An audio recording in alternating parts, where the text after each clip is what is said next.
So your controller's dying and you're strapped for cash, or maybe you just want an affordable second controller.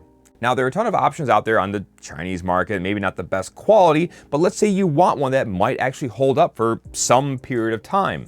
Now, what if there was actually a budget option that didn't suck? My Xbox Elite controller is on its deathbed, and I know I'm getting an Elite 2 for Christmas, which is essentially good news, but that's still some time away, and I want something now so I can play games like Rocket League without wanting to throw this controller through a wall. Now, that brings me to the PowerA enhanced wired controller. And yes, I said wired, and before you spaz out, there are some features to this that actually kind of make it a win that's worth looking into. First thing is, believe it or not, the wired is not a bad option because one, this is 10 feet long, so you're gonna be able to sit pretty damn far away, probably too far away to actually play reliably. And in all honesty, you'll never need batteries. You'll never have to worry about, is my controller charged or not charged, or is it dying? It'll just work essentially. At least for me, I sit at my desk at my PC when I'm gaming. So I'm not super far away, so I don't need a long cord or even wireless at that point in time. And in all honesty, the cord can actually potentially help reduce some latency over that wireless connection. Now, before we get into my favorite feature of this controller, let's talk about build quality. As for its build, it's the same basic shape as an Xbox controller. It even has the updated share button for the Xbox Series S and Series X. Now, it also has some really light texturing underneath the bottom side here, which is nice for grip. And, you know, in all honesty, it feels pretty nice, but it's also really light, but that's due to the fact that you don't have to have batteries or a charge pack or something else, you know, weighing this thing down. Now, even though it's light, in all honesty, it does feel pretty solid. Like, it's not real flimsy or chintzy like some of the other controllers I've bought over time. So I'm gonna say it seems to be built pretty well so far, at least. Now, on the bottom here, it does have your standard 3.5mm headphone jack and headset jack, so you get your mic and your audio and all that fun stuff rolling. And if you didn't already notice, there's this wonderful little switch here, which is something I personally love and kind of enjoy. It's one of those chat and game volume mixers, which is a feature that, again, I use on a daily basis. So for me, that's a big win to see in a budget controller. Going back to the cable, now, again, you already saw it is detachable, which is, again, at least for me, another benefit, because if you just want to leave this plugged into your PC and maybe stow the controller when it's not in use, you can do that. You can unplug it, tuck the cable away, put the controller, wherever the heck you want to stick it, and it cleans up the mess and clutter on your desk a little bit. The other nice side of that is if you ever happen to damage this cable, you can always just buy a replacement, because this, now mind you, this is I think it's a micro B. It's not a Type C, which is one downside, but again, I'm sure they probably have this design in the works for some time, but they're easy to find and they're cheap. So if you ever do need another one, it's not going to cost you much. Now, overall, the buttons feel pretty good. There's nothing too special about them. They're standard. There's nothing bad about them either.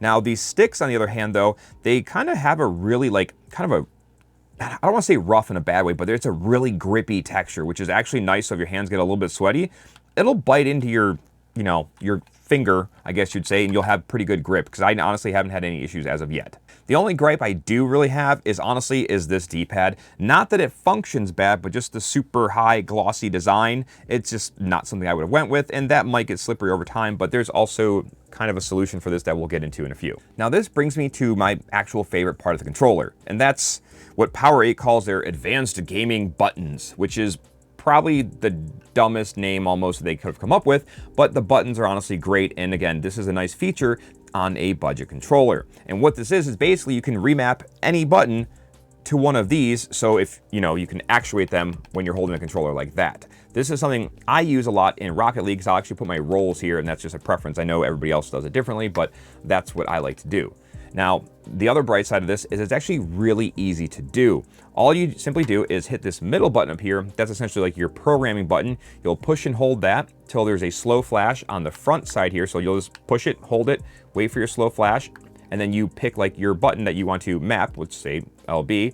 You click that, it'll start flashing faster, and then you just click which side you want it to essentially program to. You just go boom and you're done. So it's literally a quick 3-step process, and you can even change this relatively quickly on the fly if you ever needed to. Now, mind you, this is only one button on each side. It's not quite an Elite controller where it has 4, but again, I will be getting a replacement. But in all honesty, for most games, I only need 1 extra button underneath. So having 2, a lot of times I honestly don't use it. I'll usually put one of the little tabs on the Elite controller. So for me, this is perfectly fine. And this is built in. It doesn't fall off like the Elite ones do sometimes. So I don't know, for me, that's just, for a budget controller, that's amazing. And yes, I know there's other options on the market that do offer that as well, but the biggest thing with this one is the build quality, and we're also going to get into how well it actually functions. Now, this is honestly the part of the purchasing experience that I had the most fear of, in all honesty, because I bought a lot of crap controllers, and usually there's some quirks, there's some different feels, like maybe the stick doesn't respond the way you expect it to, or there's just some funkiness with the buttons, maybe some latency or delays, or just there's a lot of variables in there that can make the experience just not enjoyable. Now, when I got this home, one of the first things I did was just hook it up. I programmed the underside buttons and I hopped in Rocket League because I'm like, you know what? That's a pretty reflexive, responsive game. It's going to tell me right away if something's off or wrong. After getting everything all set up, I hopped on a game of Rocket Ball with a buddy and jumped right into it. Honestly, this felt freaking great. I literally had to do nothing. I just jumped on, started playing, and it's been one of the better gaming experiences I've had in the last few weeks because this actually functioned where my Elite controller was dying. Mind you, 4 years old, but the responsiveness was awesome. I literally didn't have to adjust the dead zones, nothing. I literally picked it up, played like I would expect to on an Xbox controller, even though it's technically not by Microsoft. So whatever magic they did, they dialed it in to be exact on the hair or pretty damn close to where at least I don't notice it. So, you know, kudos to them in all honesty, because a lot of times they do feel different. And this, like I said, I just picked it up and started playing, and it was like I was using a standard Xbox controller with no issue.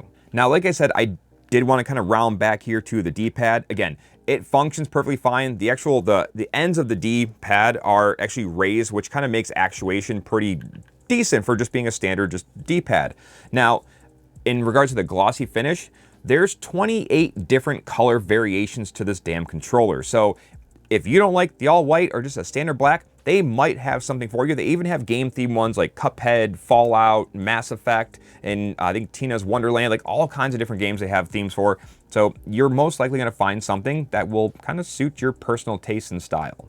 Now, as for the long-term reliability, obviously I don't know yet. I just bought this and I was extremely impressed with it, and that's why I wanted to do a video on it, because you know what, I was very satisfied. Now, if I didn't mention this earlier, it was a $40 controller, and I think for that price point, that's pretty solid considering that still comes under your standard Xbox controllers. Yes, it's not wireless, but I mean, in all honesty, for me, that's worth the half price basically for this controller. And right now, if you're watching this before Christmas time 2022, they're on sale on a lot of sites for like 25 or 30 bucks, depending on the style. Now, again, going back to the reliability factor, I feel confident in it. I actually told my wife I was going to buy her one as a backup to her controller because hers is starting to get a little weak, and she made me feel like a derpy idiot. It was like, hey, just give me that one when you get yours. And I was like, oh yeah, fair point. If you guys have any questions or comments, go ahead and drop them below. I'll try to get those as soon as I can. But outside of that, guys, I'm going to put some other videos up here for you to check out. And if you like what you saw or want to see more, please consider subscribing, and I will catch you in the next one.